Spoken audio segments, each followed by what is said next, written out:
Hi guys, welcome to my channel. तो अभी हम सबकी बोर्ड चालू है, तो कुछ दिनों में हमारा साइंस 2 का भी पेपर होगा। इसलिए आज मैंने chapter number 8 cell biology and biotechnology के इम्पोर्टेंट की पॉइंट को जो टिक की हूँ मैंने, इम्पोर्टेंट है वो मैं आपके साथ शेयर करना चाहूँगी। तो लेट्स स्टार्ट। तो सेल बायोलॉजी यानी साइटोलॉजी होता है, तो इसका मतलब हमें इस साइटोलॉजी की डिफाइन आ सकती है, इसलिए करके जाना चाहिए। और ये जो डायग्राम दिख रही है ये आ भी चुकी है। टिश्यू कल्चर प्रोसेस क्या है इस डायग्राम का, ये पूछ सकता है। मतलब ये जो मैंने लिखवा के रखी हुई है बहुत ज़्यादा इम्पोर्टेंट है, देख के जाइएगा। से स्टेम सेल, स्टेम सेल क्या है, कहाँ इम्पोर्टेंट रोल प्ले करती है, किस में प्रेजेंट होती है, ये पूछा जा सकता है। और न्यू ऑर्गेनिज्म कैसे फॉर्म्ड होते हैं, ये तो हमने सेकेंड चैप्टर में ये देखा है, तो वो तो आएगा तो हम लिख ही लेंगे। उसके बाद में स्टेम सेल कहाँ प्रेजेंट होती है, ये मैंने टिक करवा के रखी हूँ। जैसे कि एम्बिनिकल कॉर्ड में प्रेजेंट होती है, ब्लास्टोसाइट स्टेज में प्रेजेंट होती है, रेड बोन मैरो में, एडिपोस कनेक्टिव टिश्यू में प्रेजेंट होती है।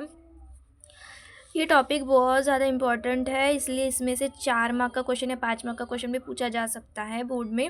इसलिए इसको करना इम्पॉर्टेंट नहीं, बहुत ज़्यादा इम्पॉर्टेंट है, इसलिए आप ये करके जाइएगा।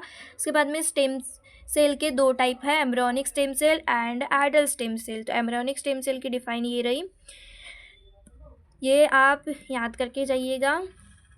एडल्ट स्टेम सेल की मैंने यहाँ लिखवा के रखी हूँ, वो कहाँ का यूज़ होता है ये भी याद करके जाइएगा। यूज़ ऑफ स्टेम सेल ये ऐसे डायग्राम में भी आती है, इसलिए इसको याद करना भूलिएगा नहीं, आ भी चुका है। इसलिए चलते फिर next. Stem cell and organ में ये डायग्राम पूछी जा सकती है, उसमें से इनमें से कोई भी पार्ट का नाम रिमूव करा जा सकता है और वो पार्ट देख के उसका नाम लिखो करके भी बोल सकता है।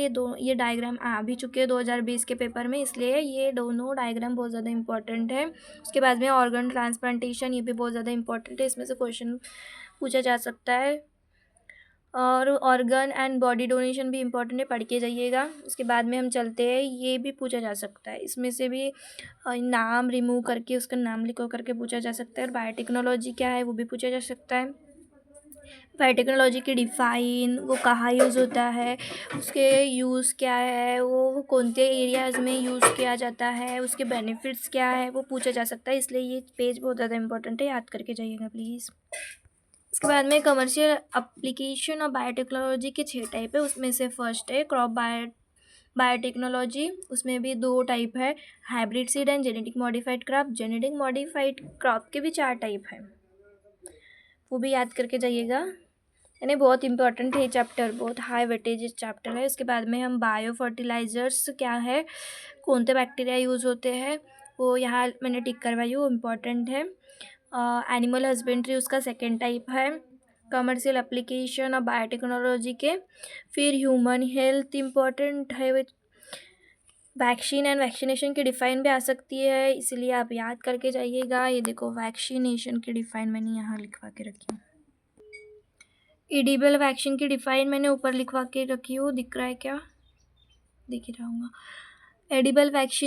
एडिबल वैक्सीन क्या है, कहाँ यूज़ होता है, ट्रांसजेनिक पोटैटो क्या है, ये डायग्राम तो आ भी चुकी है, इसलिए ये डायग्राम कंफर्म इम्पॉर्टेंट है, बहुत ज़्यादा इम्पॉर्टेंट है, इसलिए ये पूछा जा सकता है। जैसे कि इसको रिमूव किया जा सकता है और उसका नाम पूछा जा सकता है, इसलिए ये डायग्राम भी करके जाना बहुत ज़्यादा इंपॉर्टेंट है। इसमें बाद में ट्रीटमेंट, इंटरफेरॉन क्या है, जीन थेरेपी क्या है, क्लोनिंग यानी बहुत ज़्यादा इंपॉर्टेंट है। Production of replica of any cell और ऑर्गन और entire organism is called as cloning. ये डिफाइन याद करके जाना बहुत ज़्यादा इंपॉर्टेंट है।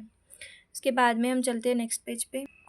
ये जो बॉक्स है वो बहुत ज़्यादा इंपॉर्टेंट है, करके जाना, ये आ भी चुका है। इसमें से इसकी वो काय का काम करता है वो पूछा जा सकता है। इसके बाद में थेरेपेटिक क्लोनिंग का टाइप है आई थिंक, ये ज़्यादा इंपॉर्टेंट नहीं है, फिर भी याद करके चले जाना थोड़ा बहुत।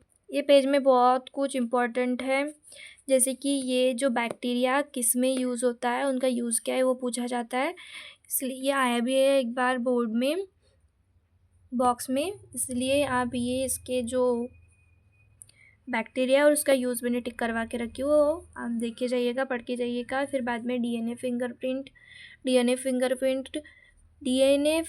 फिंगरप्रिंट यानी अलग होता है, फिंगरप्रिंट यानी अलग होता है। दोनों की डिफ़ाइन याद करके जाइएगा और वो किस में यूज़ होता है वो याद करके जाइएगा, बस इतना ही करके जाइए।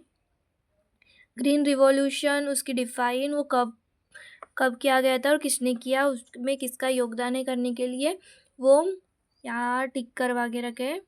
और ये 2 साइंटिस्ट बहुत ज़्यादा मतलब बहुत आ भी सकते हैं इस साल के पेपर में 2026 के, इसलिए इनके नाम याद करके जाना। वाइट रिवॉल्यूशन डेयरी प्रोडक्ट्स में डेयरी प्रोडक्ट में यूज़ होता है। ब्लू रिवॉल्यूशन क्यों किया जाता है, बिकॉज ऑफ फ्रेशरी में यूज़ होता है। और उसकी डिफ़ाइन भी, फर्टिलाइज़र्स के कितने टाइप है, 2 टाइप है, organic manner and chemical fertilisers. उसके बाद में चलते हैं हम नेक्स्ट पेज पे। इस पेज से तो कुछ ज़्यादा इम्पोर्टेंट नहीं है, थोड़ा बहुत पढ़ के जाना, बस एपीकल्चर के बारे में देख के जाना, पूछा जा सकता है। बाद में हम चलते हैं नेक्स्ट पेज पे, हमारे आखिरी पेज पे मेडिसिनल प्लांट के बारे में पूछा गया था क्वेश्चन, इसलिए मेडिसिनल प्लांट 2-3 याद करके जाना, उसका काम क्या है वो याद करके जाना, बस इतना ही करके जाओ। फ्रूट प्रोसेसिंग में ये प्रोसेसिंग कौन-सी वेरियस मेथड यूज़ होती है इसमें, वो याद करके जाना, बस इतना ही इम्पॉर्टेंट है। इस चैप्टर में बहुत ज़्यादा वेटेज है, ज़्यादा हार्ड चैप्टर नहीं है, बट बहुत ईजी चैप्टर है और बहुत ईजीली हो सकता है याद, इसलिए आप जल्दी जल्दी याद कीजिए, बिकॉज अभी हमारे बोर्ड चालू है, हमारे पास टाइम भी नहीं है और हमें बहुत कुछ याद करना है। तो मिलते हैं नेक्स्ट वीडियो में, टाटा बाय बाय।